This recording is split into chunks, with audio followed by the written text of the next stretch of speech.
जैसे ही कोई डिस्कवरी होती है, कोई नया सितारा खोजा जाता है, आप आ जाते हैं, ये चीज़ तो हमारे टेक्स्ट में पहले से थी। इसकी एक वजह है, 1 लाख से ज़्यादा अंग्रेज फौजी कभी भी हिंदुस्तान में नहीं रहे। और याद रखिए, वो हिंदुस्तान आज का हिंदुस्तान, पाकिस्तान, बांग्लादेश मिलाकर है, उसमें बर्मा भी है, ठीक है।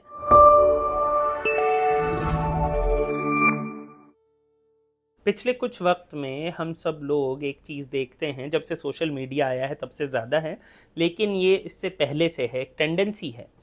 वो ये है कि आपने देखा होगा, जब भी कोई नई इन्वेंशन, नई खोज, नई डिस्कवरी हम लोगों के सामने आती है, तो एशिया के लोगों की, ख़ास तौर पे जैसे मुसलमान हैं, वो ये कहना शुरू कर देते हैं कि नहीं नहीं, ये खोज तो इन लोगों ने अपने नाम से दिखा दी है, ये तो हमारे एक बहुत बुज़ुर्ग 1000 साल पहले गुज़रे हैं, उन्होंने अपनी किताब में लिख रखा था। वायरलेस की खोज तो हमारे लोगों ने कर ली थी, कैमरे की खोज तो हमारे लोगों ने कर ली थी, रेल की खोज तो हमारे लोगों ने कर ली थी। ऐसी बातें होने लगती हैं। यही कमोबेश बात बाकी मज़ाहिब के बारे में भी है। हिंदूज़ भी ये कर रहे हैं कि आप देखें, वो अपने पुराने ग्रंथों में जाकर कुछ लोग आते हैं और वो कहते हैं कि इसकी खोज भी हमारे यहाँ हो गई थी, उसकी खोज भी हमारे यहाँ हो गई थी। कई बार यह बात सुनकर आपको अचंभा भी होता होगा, अगर आप खुले दिमाग से सोचें कि भाई अगर ये सारी खोज हो गई थी तो फिर यूरोपियंस ने उतने बाद में क्यों खोज करी, या फिर आपने बनाया क्यों नहीं। बहुत से लोग कहते हैं कि भाई ये चीज़ है, हमारे जो टेक्स्ट हैं, रिलीजियस टेक्स्ट हैं, उसके अंदर इसकी बात हुई है और इतने साल पहले हुई है, लेकिन वो किस रिलेटिविटी की बात बहुत पहले हमारे ग्रंथों में हो गई थी, हमारे रिलीजियस टेक्स्ट में हो गई थी, और लेकिन वो समझ में नहीं आई वो किसी को, और वो इसलिए आइंस्टीन ने पहली बार बताई। तो काफ़ी हंसी की बात है। अब हंसी की बात इसमें यह है कि आप दो में से एक काम कर रहे हैं, या तो आप कह रहे हैं कि आपके जितने भी बुजुर्ग गुजरे इस दुनिया से, जो 1000 साल तक कोई ग्रंथ पढ़ते थे या 1400 साल से आपके रिलीजियस टेक्स्ट भी पढ़ रहे थे, वो लोग जो थे वो थोड़े से बेवकूफ़ थे, क्योंकि उन्हें पढ़ के समझ में ही नहीं आया रिलेटिविटी थी। उसके लिए एक आदमी आइंस्टीन नाम का आया, जब उसने कहा तो अचानक से आपको पता चला नहीं जी, इस लाइन में तो रिलेटिविटी की बात हो रही थी। तो आप अपने बुजुर्गों को बुरा कह रहे हैं ठीक है। दूसरी तरफ ये भी बात आती है कि ऐसा क्यों है कि आप हमेशा डिफेंड करने के लिए आ जाते हैं। जैसे ही कोई डिस्कवरी होती है, कोई नया सितारा खोजा जाता है, आप आ जाते हैं, ये चीज़ तो हमारे टेक्स्ट में पहले से थी। इसकी एक वजह है। असल में हुआ ये कि आज से लगभग 300 साल पहले जब पहली बार कॉलोनियलिज्म सारी दुनिया पर छाया, जब पहली बार देखा जाए तो लगभग 300 साल अब उस चीज़ को हो चुके हैं, 300 से भी कम ही हुए हैं। तो जब पहली बार इंडस्ट्रियल रेवोल्यूशन सारी दुनिया पर छाया और कॉलोनियलिज्म ने सारी दुनिया पर अपना एक तरीके से परचम लहरा दिया था, तो ईस्टर्न सिविलाइजेशंस जैसे आप देखेंगे एशिया या फिर अफ्रीका, हर जगह एक सवाल था, सबके जहन में एक सवाल था कि ऐसा क्या हुआ कि ये लोग हमसे इतना आगे निकल गए, ये इतने से लोग होते हैं। आप अगर गौर करें तो 1 लाख से ज़्यादा अंग्रेज फौजी कभी भी हिंदुस्तान में नहीं रहे। और याद रखिए, वो हिंदुस्तान आज का हिंदुस्तान, पाकिस्तान, बांग्लादेश मिलाकर है, उसमें बर्मा भी है, ठीक है। तो इतना सब कुछ होने के बावजूद ऐसा क्या था कि वो हम पर कब्जा कर रहे हैं। और सिर्फ हम पर ही नहीं, वो कुछ कुछ हज़ार लोग, कोई मलेशिया पर कब्जा कर रहा है, कोई इंडोनेशिया पर, कोई इजिप्ट पर, कोई पूरा पूरा मिडिल ईस्ट पर, हर जगह उनका कब्जा है, चाइना पर उनका कब्जा है। अब ऐसा क्या हुआ? तो लोगों के जहन में सवाल था, तो लोगों ने ये दिमाग लगाया और बहुत दिमाग लगाया। तो आमतौर पर हमेशा एक जवाब मिला। जवाब ये था कि यूरोप साइंस में आगे है, तरक्की कर रहा है। साइंस में तरक्की कर रहा है, तो अब दो तरीके के सवाल आते हैं। उससे दो तरीके के खेमों में ये पूरा जो, अगर आप देखें एशिया, पूरा एशिया दो खेमों में बटा। उसमें एक खेमा वो है जिसे आप राजा राम मोहन रॉय जैसे लोगों से या फिर सर सैयद अहमद ख़ान जैसे लोगों से पहचानते हैं। उन्होंने कहा कि हमें भी यूरोप की साइंसेस को पढ़ना है, उनकी फ़िलॉसफी को पढ़ना है और उनके जैसा बनना है।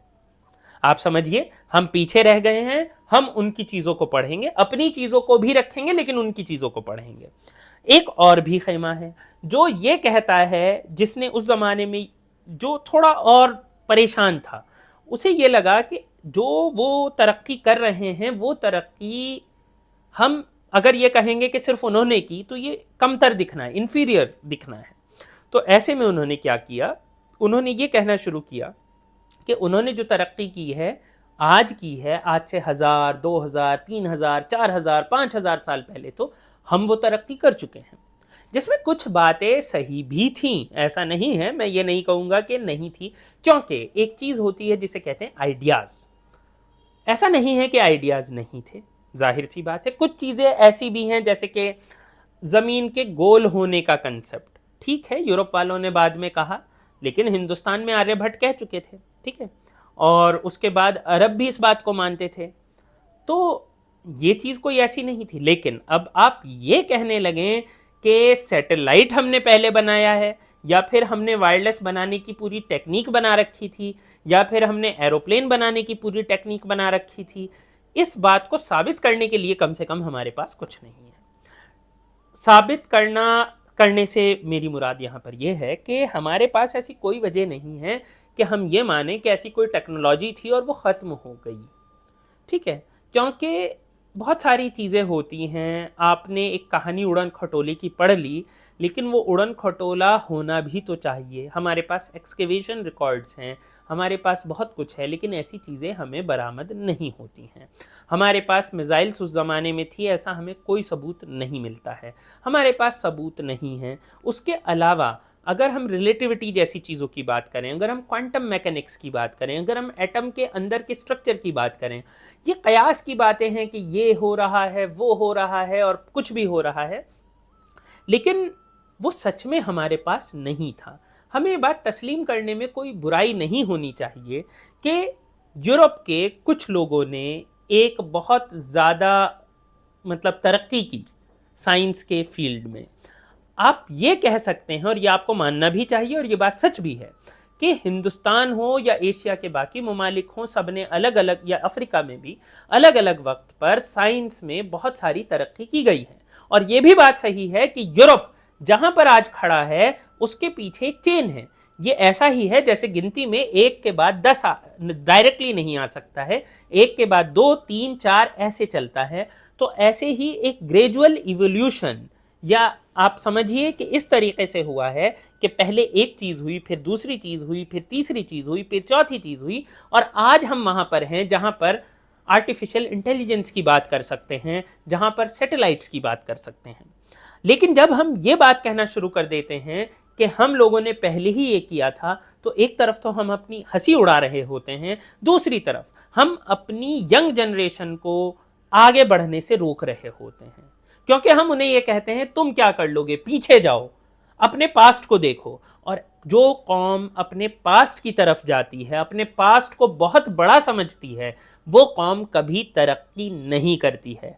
ये बात मैं पूरे कन्विक्शन के साथ एज ए हिस्टोरियन कह सकता हूँ कि जिस कौम ने भी दुनिया में तरक्की की है, अगर आप सबसे ज़्यादा एग्जाम्पल आप लेंगे वेस्टर्न यूरोपियन सिविलाइजेशन का, वेस्टर्न यूरोप से आप सीखिए कि वो अपने जो रेनेसां है, इससे पहले के वक्त को क्या कहते हैं, वो उसे पढ़ाते हैं डार्क एजेस। डार्क एजेस का मतलब समझते हैं, अंधकारमय समय। उन्हें ऐसा लगता है कि तब सब कुछ बुरा था।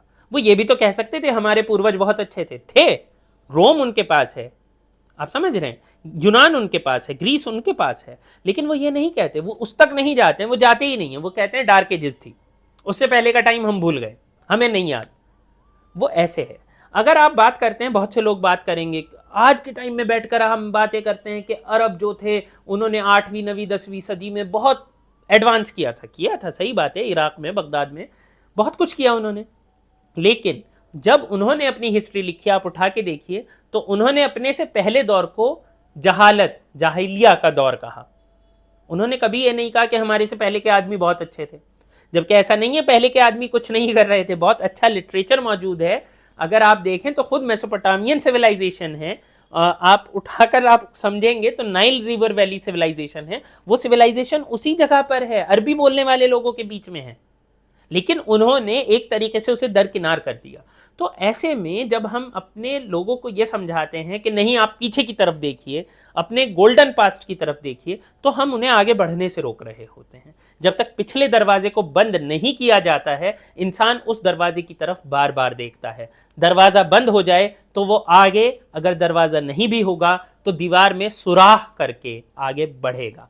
इसलिए भी ये जरूरी है कि हम बार बार गोल्डन पास्ट को बस पास्ट रहने दें, जरूरत से ज्यादा गोल्डन करने की कोशिश ना करें, और ऐसा गोल्डन तो कतई ना करने की कोशिश करें जिसका कोई सर पैर भी नहीं है।